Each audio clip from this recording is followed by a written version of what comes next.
On February 24th, 1978, Clifford Ray, a center for the Golden State Warriors, did something almost no one has ever done in their life. He saved a Dolphin's life. Here's the story behind this crazy story. Today on Daily Sports History.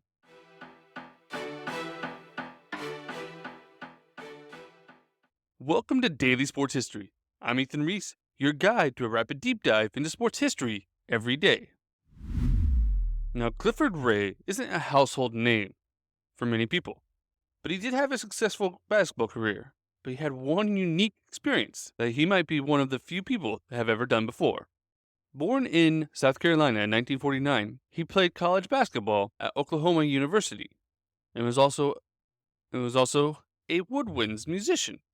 But after playing his career at Oklahoma, where he showed to be an effective defender and rebounder, he would go to be selected in the third round of the 1971 draft by the Chicago Bulls and was named to the All-Rookie team. It would lead the league in rebounds per minutes played in his first two seasons. In the 1973-74 season had arguably Ray's best year, averaging 9 points and 12 rebounds. And the Bulls made the conference finals for the first time. Following that year, though, he would be traded to the Golden State Warriors, in a trade that included Hall of Famer Nate Thurmond. While playing with Golden State, he was able to make friends with people in the area, as many of us do. And he made a friend in Mary O'Haron, a public relations director at California's Marina World. One day, at the Marina World, the staff were cleaning the dolphin tanks, and there was a large bolt that got loose and fell into the water. One of the dolphins, named Mr. Spock, saw the bolt in the water. Like most things that were put in the water, he thought it was a fish, and he went down and ate it up. Luckily, the cleaning crew saw this and quickly removed Mr. Spock from the tank to prevent the swimming motions from making the bolt go further and further down his stomach, because this could cause serious internal injuries.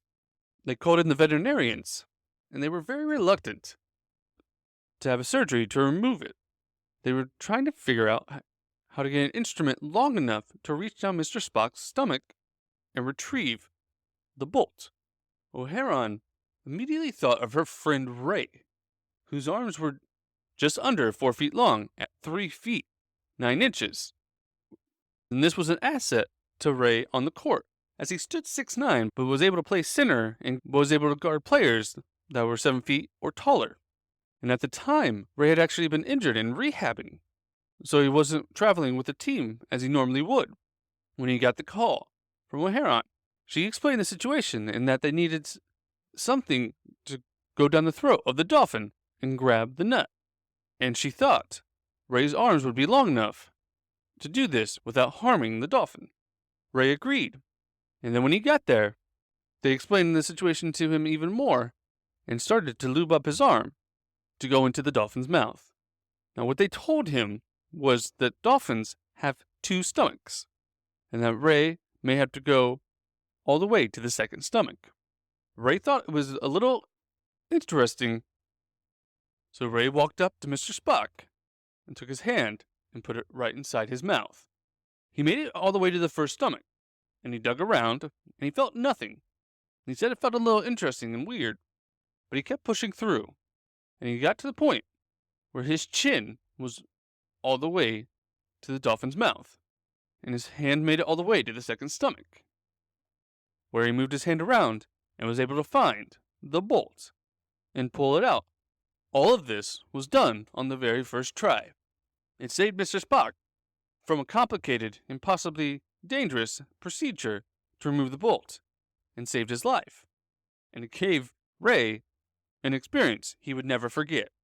The Marina World went on to have the bolt bronzed and put on a plaque with Ray's name on it in honoring the occasion. And funnily enough, whenever Clifford Ray went back to the marina, he always noticed that Mr. Spock would come right up as if to say hello for what he did for him. Thank you for listening to today's Daily Sports History. If you like this, follow us on our socials.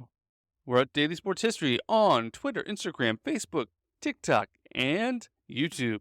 We'd love for you to join our community so we can keep growing as daily historians every day. And come back tomorrow for more Daily Sports History.